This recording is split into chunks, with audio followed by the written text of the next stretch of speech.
So for verifying Cayley-Hamilton theorem, we have to first of all find the characteristic equation, and in that characteristic equation, we have to put the matrix A and show that it satisfies the characteristic equation. Cayley-Hamilton theorem states that every square matrix satisfies its characteristic equation. So step number 1, find the characteristic equation of the matrix A, that is A minus lambda I equal to 0. Determinant A minus lambda equal to 0. But that is nothing but just आपको क्या करना है, ये जो diagonal element है इसमें minus lambda add कर दो. 1 minus lambda 2 minus 2 minus 1 3 minus lambda 0 0 minus 2 1 minus lambda equal to 0. Right. अब सिंप्लीफाई करेंगे लैम्बडा क्यूब. कोई तो आप में से 2-3 लोग जो है वो डिटरमिनेंट फाइंड आउट करो.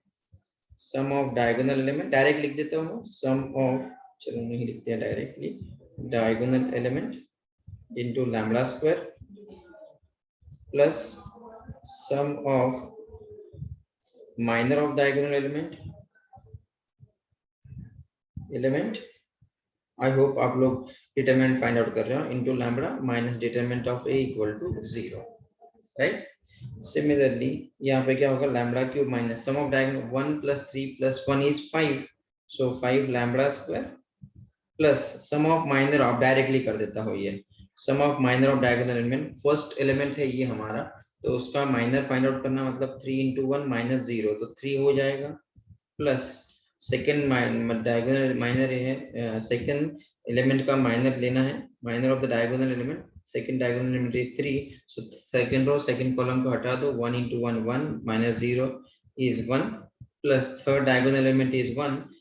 so third row and third column को हटा दो. this is 3 minus of minus 2, that is 3 plus 2 is 5 into lambda minus determinant of a. कितना है determinant? lambda cube minus 5 lambda square, ये हो जाएगा 9 lambda minus determinant कितना है कोई नहीं बताएगा. 1 आता है determinant इसका. आ रहा है किसी का 1 equal to 0? Yes. All right. This is your characteristic equation. अब आपको बताना है कि ये जो characteristic equation है ये satisfied होती है मैट्रिक्स A से. तो क्या करना पड़ेगा, पहले Cayley-Hamilton theorem की स्टेटमेंट लिख देते हैं. Cayley-Hamilton theorem state that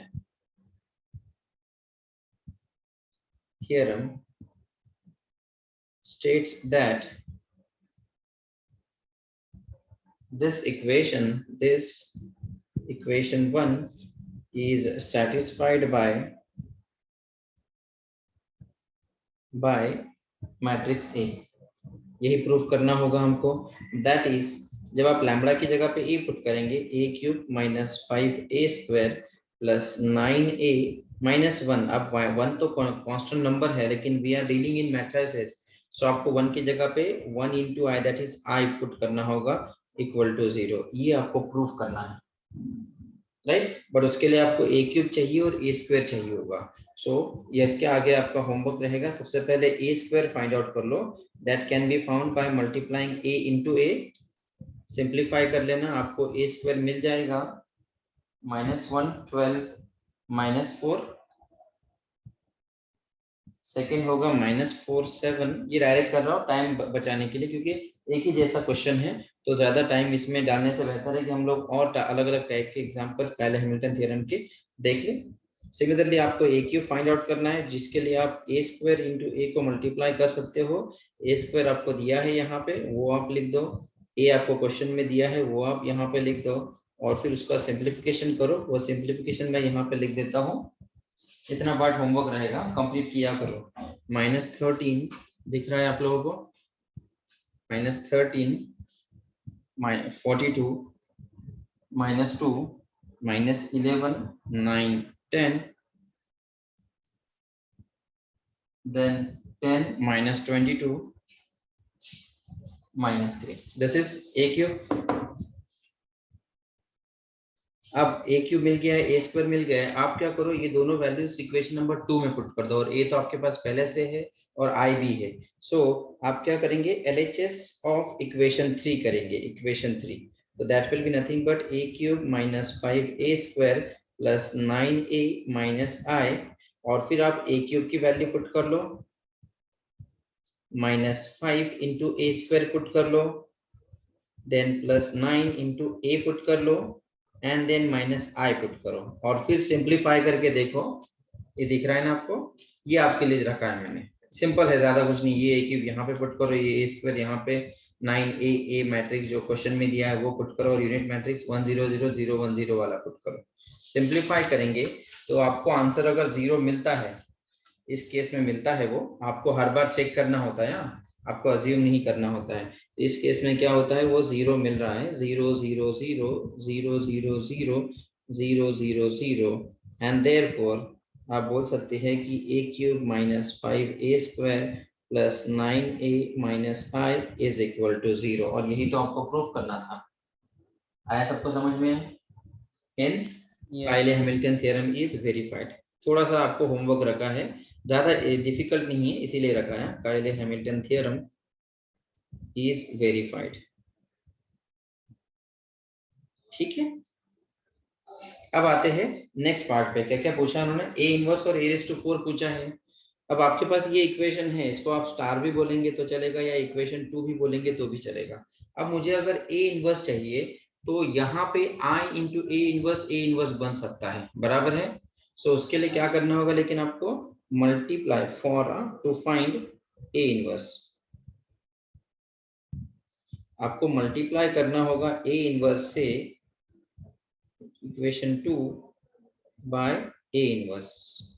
तो क्या हो जाएगा, ए इनवर्स जब आप मल्टीप्लाई करेंगे ना इस इक्वेशन को, तो ए का जितना भी पावर है वो एक एक से कम हो जाएगा, और आई इंटू ए इनवर्स बन जाएगा ए इनवर्स। तो ये बनेगा a square minus 5a plus a into a inverse. ये भी एक थ्योरम था, ए इनवर्स इज आई। तो यहाँ पे आ जाएगा 9 into I minus I into a inverse, ये भी एक थ्योरम है, that is nothing but A inverse. तो यहाँ पे आएगा ए इनवर्स इक्वल टू 0। अब मैं क्या करता हूँ, ये जो माइनस ए इनवर्स है उसको राइट हैंड साइड शिफ्ट करता हूँ, और राइट हैंड साइड को लेफ्ट हैंड साइड लिखता हूँ। तो ये बन जाएगा ए इनवर्स, ये टर्म कहीं गई नहीं है, बस राइट हैंड साइड की जगह पे मैं उसको लेफ्ट हैंड साइड की जगह पे राइट हैंड साइड में लिख रहा हूँ, प्लस 9i, दैट्स इट। आप यहाँ पे ए स्क्वायर पुट कर लो, माइनस 5 इंटू ए पुट कर लो, प्लस 9 इंटू आई पुट कर लो, और सिंप्लीफाई करो, आपको ए इनवर्स मिल जाएगा। आया समझ में कैसे कर रहे हैं? तो कर लेंगे सब लोग। अब आते हैं ए रेज़ टू 4 के लिए। ए रेज़ टू 4 के लिए क्या करेंगे अभी, to find a raise to 4। आपकी equation already a raise to 3 में है, a cube minus 5a square plus 9a minus I equal to 0, this is equation number 2। अगर मुझे ए रेज़ टू 4 चाहिए तो मुझे इस इक्वेशन को a से मल्टीप्लाई करना चाहिए, ताकि यहाँ पे ए रेज़ टू 4 आ जाए, राइट। सो मल्टीप्लाई 2 बाय ए, तो क्या हो जाएगा, ए के जितने पावर से वो एक एक से बढ़ जाएंगे, और यहाँ पे आई इंटू ए बन जाएगा a. So this will be a raise to 4 minus 5a cube plus 9 into A square minus I into a is a equal to 0। लेकिन मुझे तो सिर्फ ए रेज़ टू 4 चाहिए, तो मैं क्या करता हूँ, रेस्ट ऑफ द टर्म्स को राइट हैंड साइड शिफ्ट कर देता हूँ। So this will be nothing but A raise to 4 equal to 5a cube minus 9a square plus A, right. अब आप बस यहाँ पे क्या करेंगे, 5 इंटू ए क्यूब पुट कर देंगे, माइनस 9 इंटू ए स्क्वायर पुट कर देंगे, प्लस ए पुट कर देंगे। जो भी रिजल्टिंग मैट्रिक्स होगा that will be your A raise to 4। I hope आप लोग कर लेंगे इतना पार्ट, ठीक है। आ जाएगा ये क्वेश्चन, सेम टाइप का क्वेश्चन था एक्चुअली, बट एक रिवीजन बोल के हमारा थोड़ा सा गैप हुआ था, इसीलिए एक रिवीजन बोल के एक और एग्जांपल लिया है। सबको कुछ डाउट है इसमें किसी को?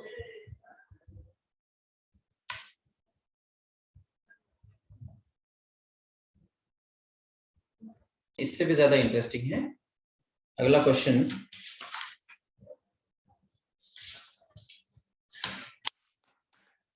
Next question is find the characteristic equation, example number 4, find the characteristic equation of the matrix,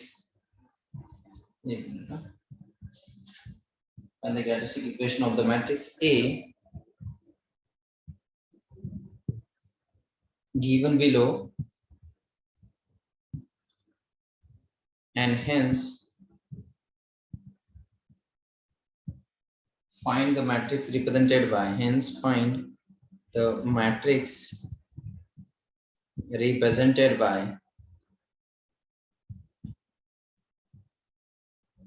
a raised to 8 minus 5 a raised to 7 plus 7 a raised to 6 minus 3 a raised to 5 plus a raised to 4 minus 5a cubed plus 8a square minus 2a plus I, where a is 211 010 and 112। ठीक है, अब यहाँ पे थोड़ा अलग है, हालांकि ये भी कायले हैमिल्टन थ्योरम का ही क्वेश्चन है, लेकिन थोड़ा अलग है। यहाँ पे आपको इतनी बड़ी क्वांटिटी है, उसका वो मैट्रिक्स क्या आएगा वो बताना है। अब जिसने लेक्चर अटेंड नहीं किया है, 5 लोग जो हमारे भाई लोग बैठे हैं घर पे, उन्होंने अटेंड नहीं किया है, वो उनको लगेगा अरे a raised to 8 find out कर लेता हूँ, a raised to 7 find out कर लूंगा, a raised to 6 कर दूंगा, a raised to 5 और फिर पुट करके सिंपल कर दूंगा, उसमें आपका आधा घंटा पौना घंटा चला जाएगा। उससे बेटर है कायले हैमिल्टन थ्योरम देखते हैं। सबसे पहले इसकी कैरेक्टरिस्टिक इक्वेशन फाइंड आउट कर लेते हैं।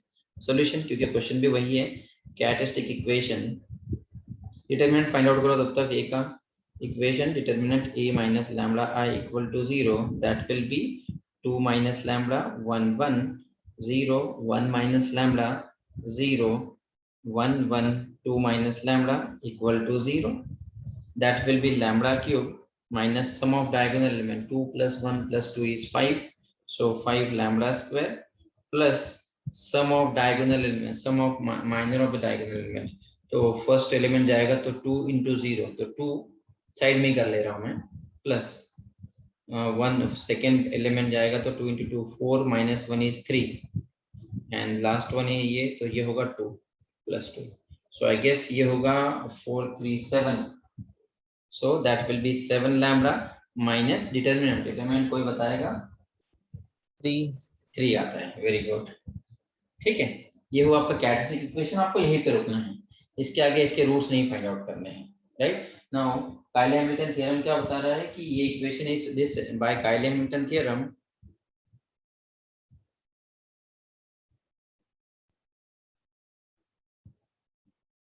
equation 1 is satisfied by A, that is nothing but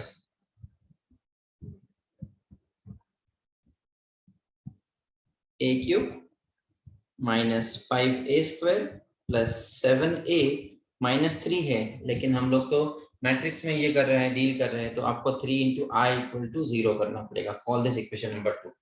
अब यहाँ पे आने के बाद में हम हमारे क्वेश्चन को देखते हैं। उन्होंने बोला है कि find the matrix represented by this huge quantity, this one, इतनी बड़ी क्वांटिटी है a raised to 8 से लेके I तक। तो इसको क्या करते हैं, एक काम करते हैं, सबसे पहले ये इक्वेशन में से इसको जो है लैम्बडा से रिप्लेस करते हैं मैट्रिक्स ए को। क्यों? क्योंकि इस इक्वेशन को फिर मैं इससे डिवाइड करके देखूंगा और जो रिमाइंडर बचेगा वो उतना ही मैट्रिक्स हमको फाइंड आउट करना होगा।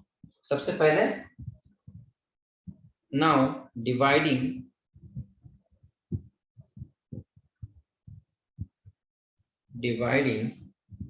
ये जो इक्वेशन है ना इतनी बड़ी, इसमें मैं क्या करता हूँ, ए की जगह पे लैम्बडा से रिप्लेस करता हूँ, तो ये बनेगा lambda raise to 8 minus 5 lambda raised to 7 plus 7 lambda raised to 6 minus 3 lambda raised to 5 plus lambda raised to 4 minus 5 lambda cube plus 8 lambda square minus 2 lambda। अब प्लस 1 है यहाँ पे मैट्रिक्स में, एक मिनट, हाँ प्लस 1 है, plus आई है matrix में, लेकिन जब मैं यहाँ पे आ रहा हूँ तो ये नंबर्स में आ रहा है, तो यहाँ पे मुझे प्लस 1 लिखना होगा। इस इक्वेशन को मैं किससे डिवाइड करता हूँ, by this equation number 1, so ये बन जाएगा by lambda cube minus 5 lambda square plus 7 lambda minus 3 equal to 0, या फिर 0 मत लिखो, इतना ही लिखो। क्यों कर रहे हैं? क्योंकि ये बहुत बड़ी क्वांटिटी है, a रेज़ टू 8 से लेके I तक, लेकिन अगर मैं इसको नंबर्स में कन्वर्ट करके उससे इस कैरेक्टरिस्टिक इक्वेशन से डिवाइड करता हो तो ये जो मैट्रिक्स है ना या फिर ये जो क्वांटिटी है ये रिड्यूस हो जाएगी। यहाँ पे बता रहा हूँ मैं, ये जो क्वांटिटी है ये रिड्यूस हो जाएगी, तो हमारा जो कैलकुलेशन है वो इजी हो जाएगा। सो क्या करते हैं, इस इक्वेशन से इसको डिवाइड करते हैं। तो सबसे पहले इसमें बैठेगा क्या, चलो आ जाएगा, देखते हैं।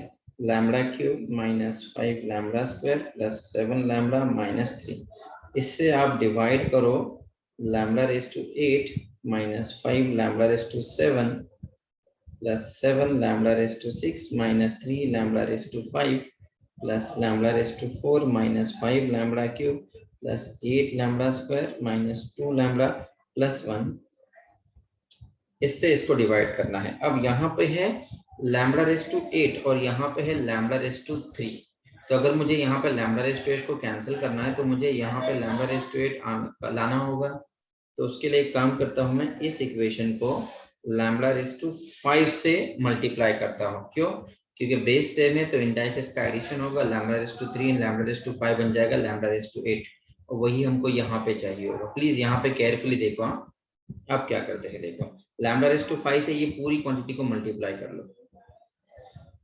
Lambda raise to 8 lambda raised to 5 into this is minus 5 lambda raised to 2 plus 5 is 7 plus 7 lambda into lambda raised to 5 is lambda raised to 6 minus 3 into lambda raised to 5। अगर आप ऑब्जर्व करेंगे ना, minus sign plus minus plus सबके sign change हो जाते हैं subtraction कर रहे हैं तो। ये lambda raise to 8 lambda raise to 8 cancel हो जाएगा, minus 5 lambda square plus 5 lambda 7 minus 7 minus 3 plus 3 सब कैंसिल हो रहे हैं। तो यहाँ पे 0 आएगा, प्लस यहाँ पे ये जो क्वांटिटी है आपको दोबारा लिखनी पड़ेगी, लैम्बडा जितने रिमेनिंग है उनको लिखना पड़ेगा। आप यहाँ तक कट कर चुके हैं, ये एक्चुअली मैं कैंसिल कर सकता हूँ लेकिन फिर उसके बाद आपको दिखेगा नहीं, इसलिए मैं इसको कट नहीं कर रहा हूँ। एक्चुअली ये जो है ये कट हो जाएगी सब क्वांटिटी, क्योंकि ये वो साइन चेंज है, सिर्फ क्वांटिटी सेम है। तो रिमेनिंग क्वांटिटी को आप लिखेंगे यहाँ पे minus 5 lambda cube plus 8 lambda square minus 2 lambda plus 1।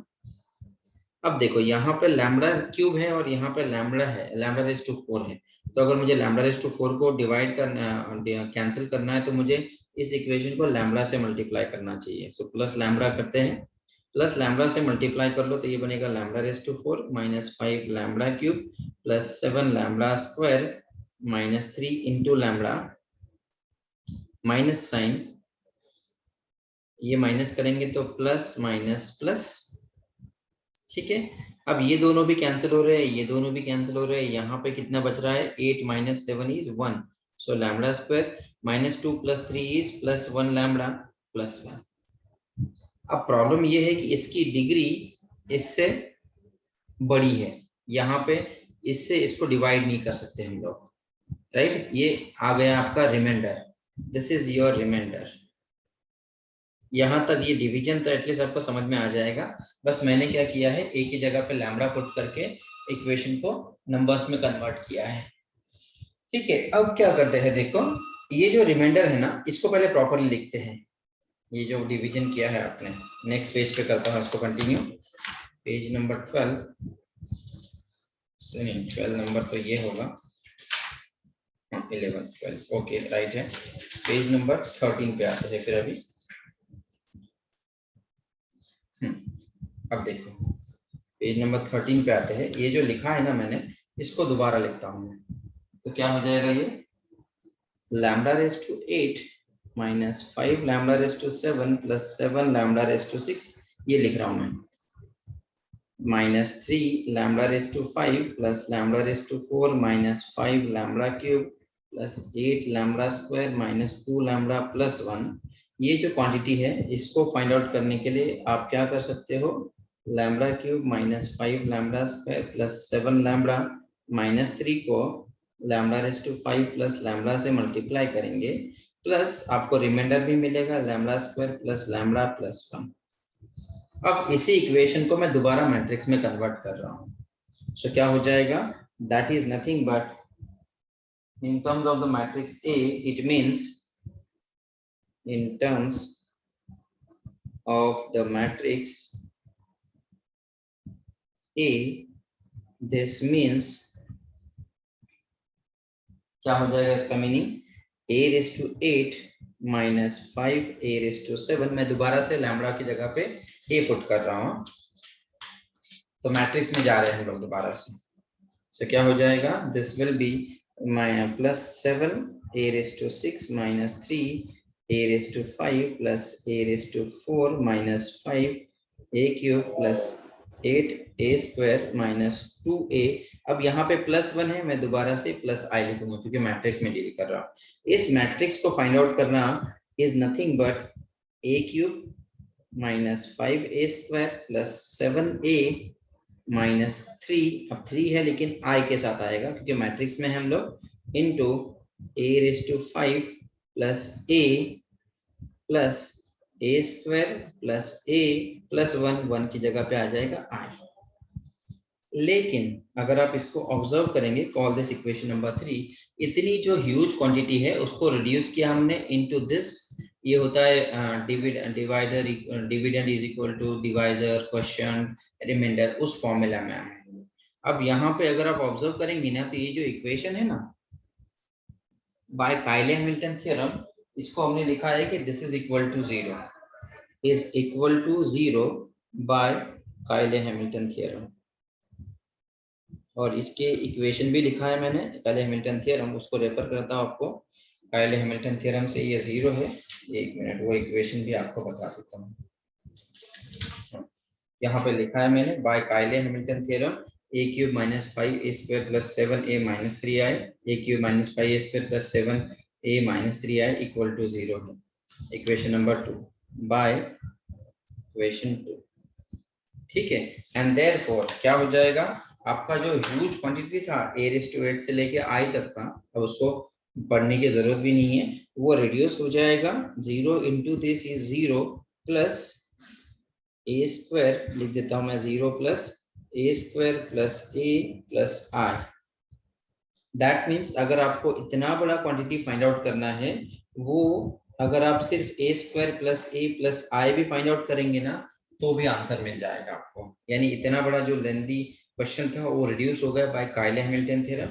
अब आपको क्या करना होगा, सिर्फ 4 नाउ टू फाइंड, इसका मतलब ये जो इतना बड़ा क्वांटिटी है उसकी जगह पे आप सिर्फ इतना फाइंड आउट करो, दोनों का आंसर सेम होगा। Therefore to find a square plus a plus i, उसके लिए आपको सबसे पहले a स्क्वायर फाइंड आउट करना होगा, that will B a into a, वो आप फाइंड आउट कर लेना है। आपको एक नया मैट्रिक्स मिलेगा और फिर आप पुट करेंगे equation 4 implies that LHS equal to a square, या फिर डायरेक्टली लिख देंगे तो भी चलेगा, a square plus a plus i is equal to, आप यहाँ पे a स्क्वायर पुट कर दो प्लस a और फिर प्लस i पुट करेंगे, कर लेंगे इतना पार्ट आप लोग, आ जाएगा। इसका मतलब कितना भी बड़ा क्वेश्चन रहने दो, अगर आपको कायले हैमिल्टन थ्योरम आता है तो आप उसको रिड्यूस कर सकते हैं और फिर उसके बाद उसका आंसर फाइंड आउट कर सकते हैं। आ जाएगा सबको बॉयज? Yes sir. ठीक है, सो दिस इज ऑल अबाउट कायले हैमिल्टन थ्योरम। अब आते हैं नेक्स्ट पार्ट पे। Next topic is similarity of matrices. ये समझ में आ गया सबको? इसको प्रैक्टिस करना है, ये जो ब्लैंक रखा है ये आपको होमवर्क है, आपको करना होगा, ठीक है। नेक्स्ट पार्ट पे आते हैं। Next is similarity of matrices.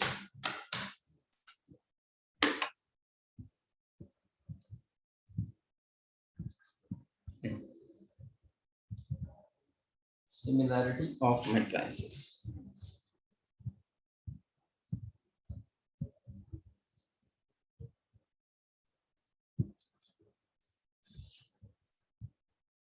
Definition है सिमिलर मैट्रिक्स की। Similar matrix, what is meant by similar matrix? If A and B are two, if A and B are two square matrices of order, two square matrices of order n, then B is said to be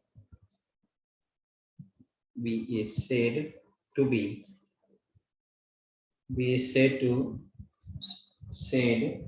to be similar to A if there exists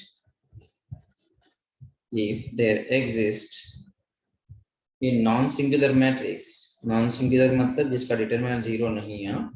Non-singular matrix M such that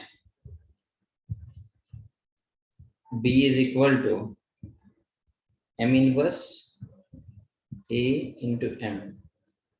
so matrix A और be similar कब होंगे?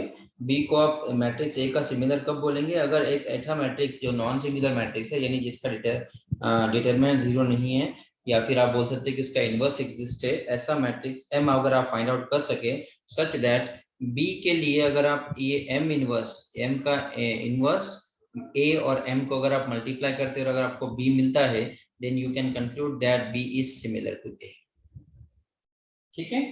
Next, the definition is diagonalizable.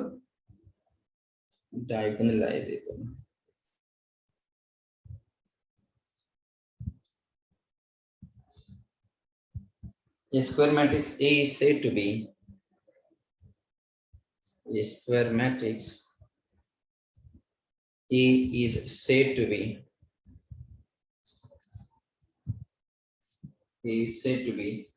diagonalizable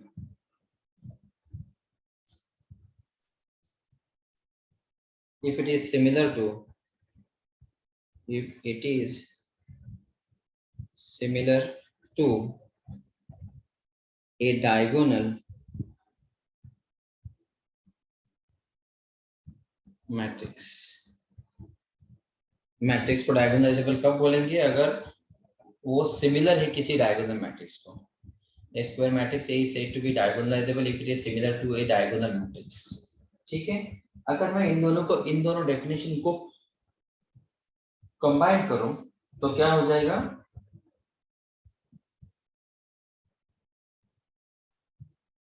Therefore, A is diagonalizable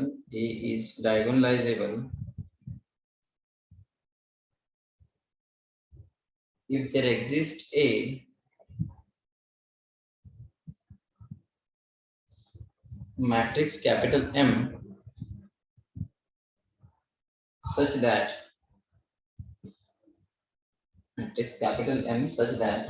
M inverse A into M is equal to D, where D is a diagonal matrix,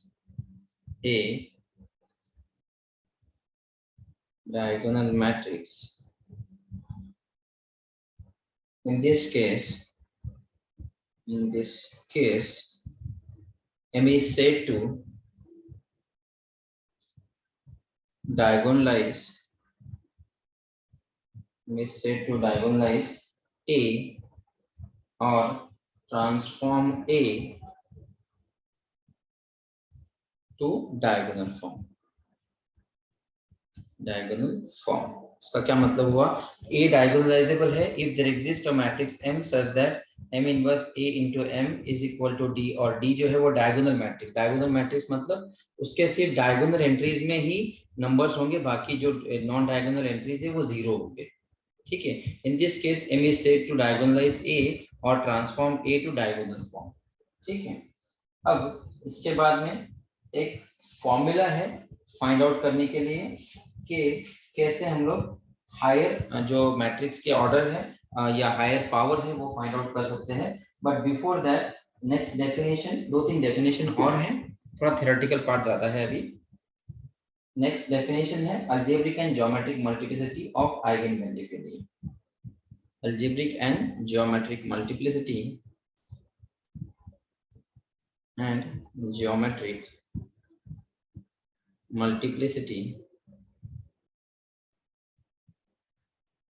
of an eigenvalue.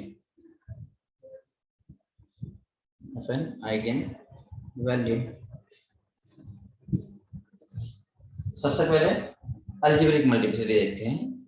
Algebraic multiplicity को ही आप A M B बोल सकते हैं। If lambda 1 is an eigenvalue, lambda 1 is an eigenvalue of the characteristic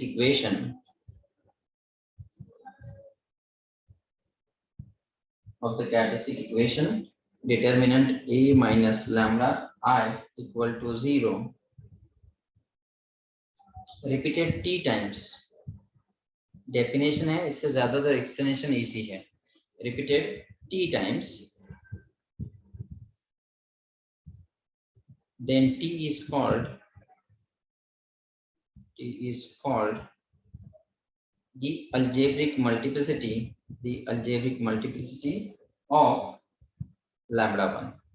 simple language में अगर आपको eigen value मिल रही है 112, 123, 245, तो इस केस में 112 है, लैम्बडा 1 इक्वल टू 1 जो है वो 2 बार रिपीटेड है, इसके लिए उसकी algebraic multiplicity for lambda 1 equal to 1 is 2, वो 2 बार रिपीटेड है। जितनी बार आपके आइगन वैल्यू रिपीटेड है उतने नंबर जो है वो होती है उसकी अलजेब्रिक मल्टीप्लिसिटी। ठीक है, अगर वो एक ही बार आया है तो उसकी अलजेब्रिक मल्टीप्लिसिटी होगी 1, अगर वो 2 बार रिपीट हुआ है तो वो होगा algebraic multiplicity is equal to 2। ठीक है, अब 3 बार हुआ तो 3। अब आते हैं ज्योमेट्रिक मल्टीप्लिसिटी का, ज्योमेट्रिक मल्टीप्लिसिटी जीएम।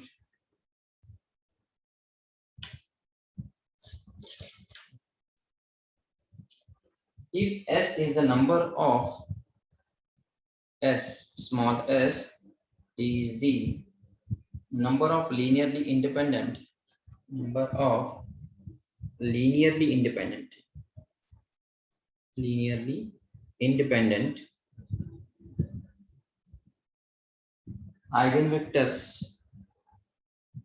आइगनवेक्टर की बात कर रहे हैं, वैल्यू की नहीं, eigenvectors corresponding to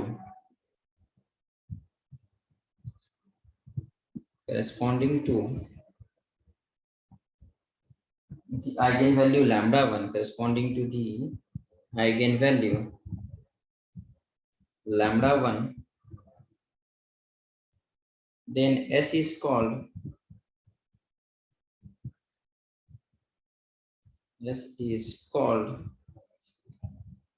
the geometric multiplicity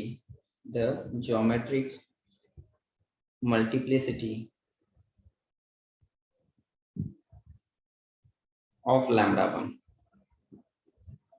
इसका क्या मतलब हुआ? If S is the number of linearly independent eigenvector corresponding to the eigenvalue lambda 1, then S is called the geometric multiplicity। अगर मान लीजिए 112 आपका आइगन वैल्यू आया है, तो आपने देखा था कि 112 या 113 का जो क्वेश्चन था उसमें लैम्बडा इक्वल टू 1 के लिए आपको 2 आइगन वेक्टर मिल रहे थे, 2 आइगन वेक्टर।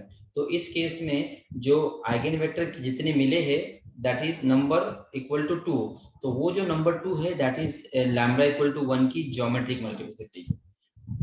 अगर आपको एक ही आइगन वेक्टर मिलता, से लैम्बडा इक्वल टू 3 के लिए आपको एक ही आइगन वेक्टर मिला, तो उसकी ज्योमेट्रिक मल्टीप्लिसिटी होगी 1। अगर वो 2 बार मिला है, 2 आइगन वेक्टर मिले हैं एक ही आइगन वैल्यू के लिए, तो उसकी ज्योमेट्रिक मल्टीप्लिसिटी होगी 2।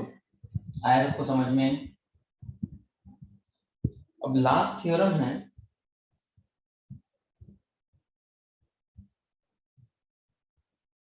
थ्योरम और फिर एक फॉर्मूला है, बस उसके बाद कुछ नहीं रहेगा।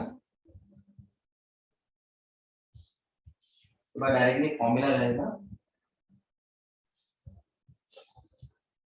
थ्योरम। इसको नेक्स्ट पेज पे लेते हैं, page number 14।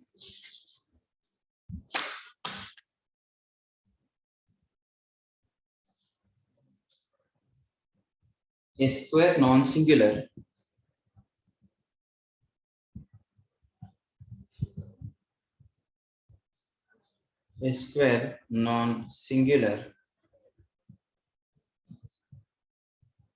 matrix capital A whose eigenvalues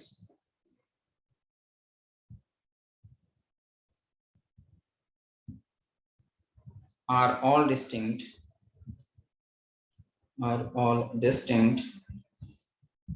can be diagonalized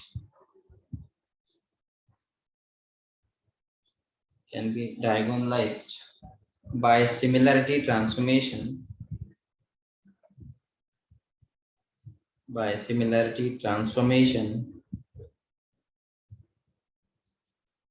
D is equal to m inverse A into m, where capital M is, अब ये थोड़ा सा ध्यान दो, where capital M is matrix whose columns are the eigenvectors, matrix whose columns are eigenvectors, आइगेनवेक्टर की बात कर रहा हूं मैं, यानी m जो है वो मैट्रिक्स होगा जिसमें आइगेनवेक्टर्स आप कॉलम वाइज लिखेंगे, और d जो रहेगा वेक्टर ऑफ a, एंड जो d रहेगा, d डायगोनल मैट्रिक्स है, डायगोनल मैट्रिक्स तो डायगोनल एंट्रीज होंगी, is the diagonal matrix whose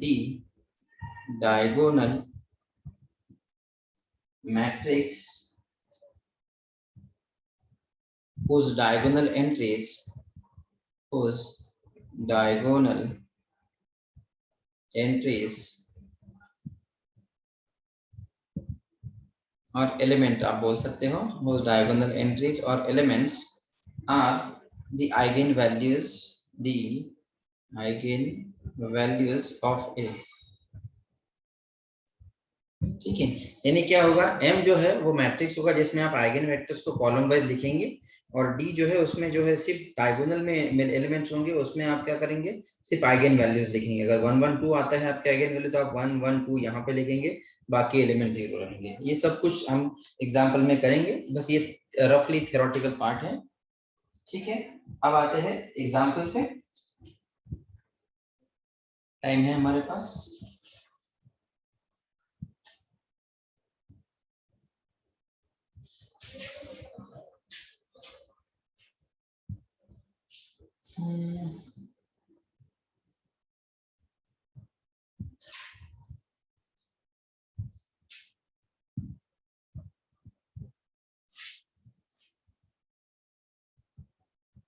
All right.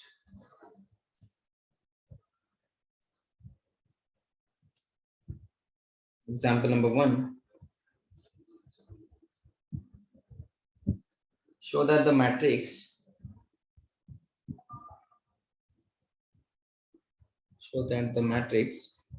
capital A equal to 8 minus 8 minus 2, 4 minus 3 minus 2, 3 minus 4, 1 is diagonalizable.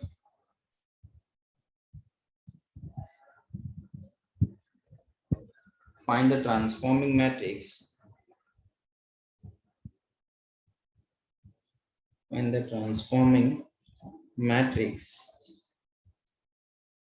and the diagonal matrix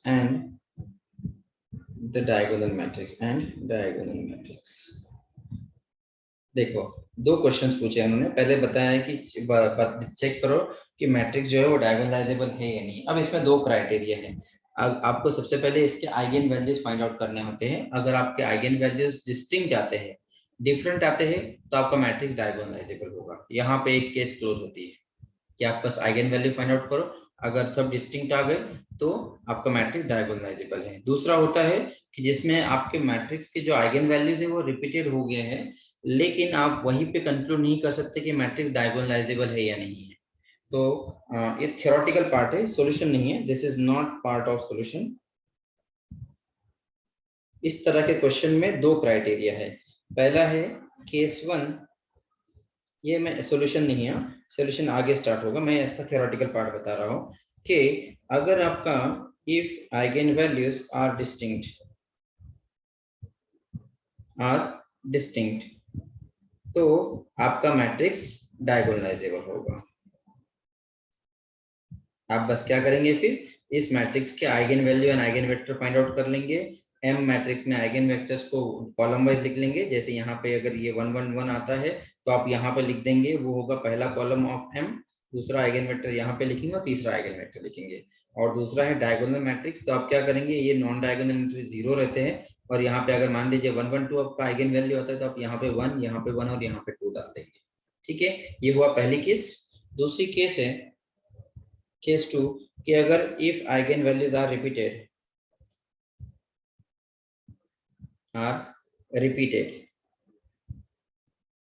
तो क्या करेंगे आप, then find algebraic multiplicity and geometric multiplicity and check whether, दिख रहा है आपको, whether am is equal to gm। अगर algebraic multiplicity और geometric multiplicity सेम होती है then you can conclude that the matrix is diagonalizable। ये दो केसेस है। और फिर आप अगेन आइगन वेक्टर में आइगन वैल्यू फाइंड आउट करेंगे और डी और एम फाइंड आउट कर लेंगे। आया सबको समझ में? ये क्राइटेरिया है किसी भी क्वेश्चन को डायगोनलाइजेबल है या नहीं वो चेक करने के लिए। ठीक है, अब आते हैं हमारे क्वेश्चन पे। सॉल्यूशन यहाँ से, सॉल्यूशन ऑफ एग्जांपल नंबर 1। ठीक है, सबसे पहले इस मैट्रिक्स के आइगन वैल्यूज फाइंड आउट करने होंगे। सो कैरेक्टरिस्टिक इक्वेशन, क्योंकि आइगन वैल्यू से ही हम लोग चेक कर पाएंगे कि मैट्रिक्स डायगोनलाइजेबल है या नहीं। Characteristic equation that will B determinant a minus lambda I equal to 0। This is nothing but question लिखा है ना, 8 minus lambda minus 8 minus 2 4 minus 3 minus lambda minus 2 3 minus 4 1 minus lambda equal to 0। that will be determinant, find out करो, lambda cube minus sum of diagonal element 8 plus 1 is 9 9 minus 3 is 6 so 6 into lambda square। then एक minute इसको properly रखता हूँ। इसके बाद में हमको क्या करना है, इसके माइनर का जो है sum of minor of the diagonal element find out करना है। तो फर्स्ट एलिमेंट है ये, इसका माइनर फाइंड आउट करना मतलब -3 -8, क्योंकि ये दोनों मल्टीप्लाई होके 8 हो जाएंगे और माइनस साइन रहेगा तो -3 -8 दैट विल बी -11। तो मैं साइड को लिखता हूँ -11।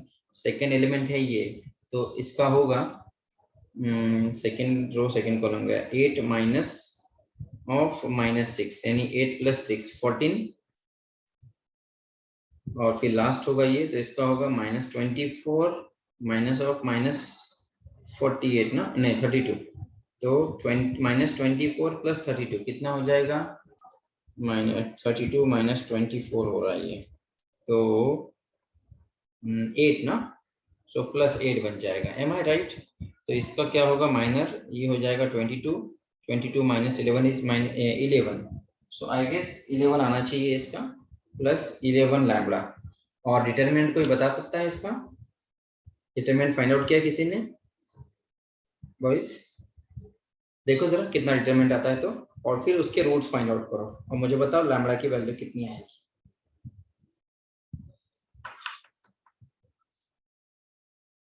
थोड़ा जल्दी करो, 5-6 मिनट बाकी है हमारा।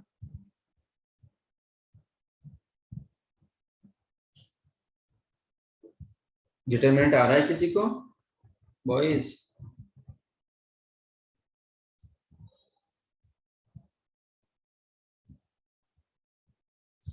What is determinant?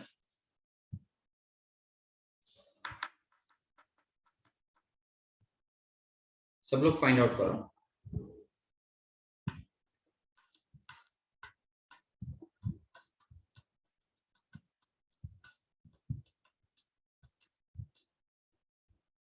कोई बताएगा what are the roots? Point में नहीं आनी चाहिए, अगर पॉइंट में आते हैं तो फिर गड़बड़ रहेगा। होल नंबर्स आने चाहिए। अरे मोड में जाओ, मोड में इक्वेशन पुट करो, इक्वेशन में डिग्री करो। सर 1 यस राइट है, 132 या 123 आप लिख सकते हैं, राइट। सो लैम्बडा की वैल्यू है 123, डिस्टिंक्ट है सर, एक दूसरे से अलग है ना, distinct eigen values. and therefore since all eigenvalues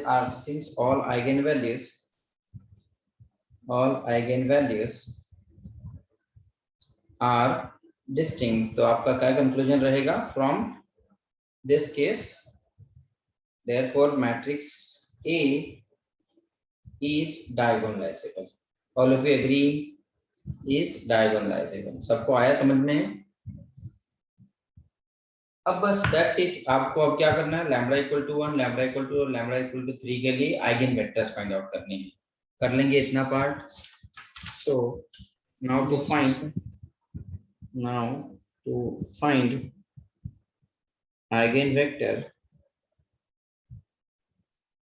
for lambda equal to 1 2 3।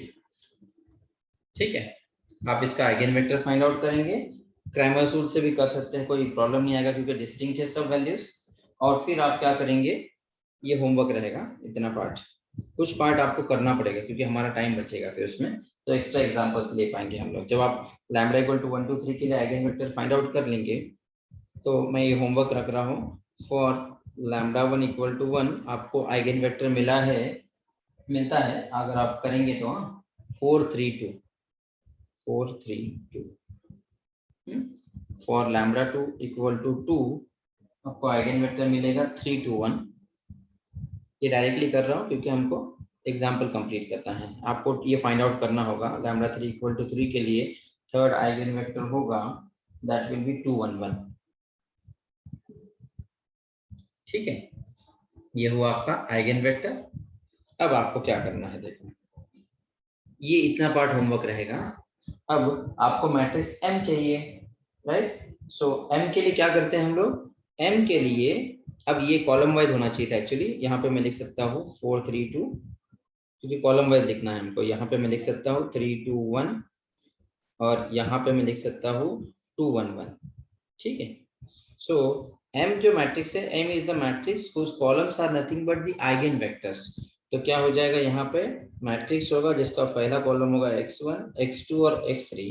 That will be nothing but, पहला कॉलम है आपका 4 3 2, दूसरा कॉलम है आपका 3 2 1 और तीसरा कॉलम है 2 1 1।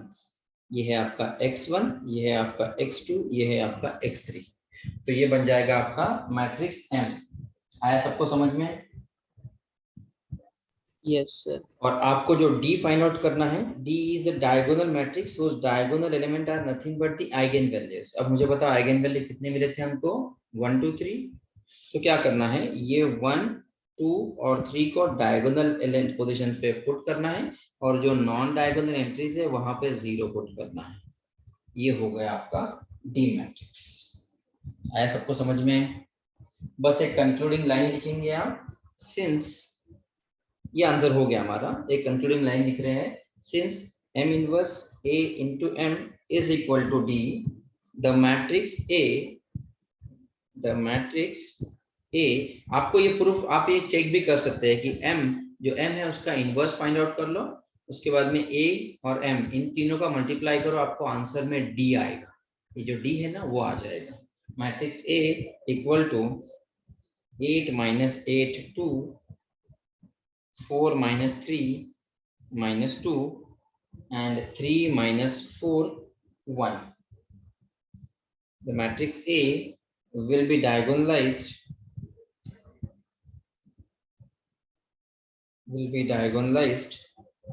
to the diagonal matrix,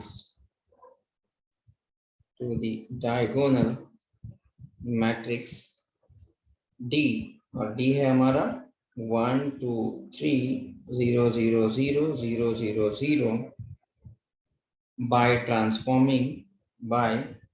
the transforming matrix by the, एक मिनट फ्रेम से बाहर है, ट्रांसफॉर्मिंग मैट्रिक्स। और ट्रांसफॉर्मिंग मैट्रिक्स है आपका कैपिटल M।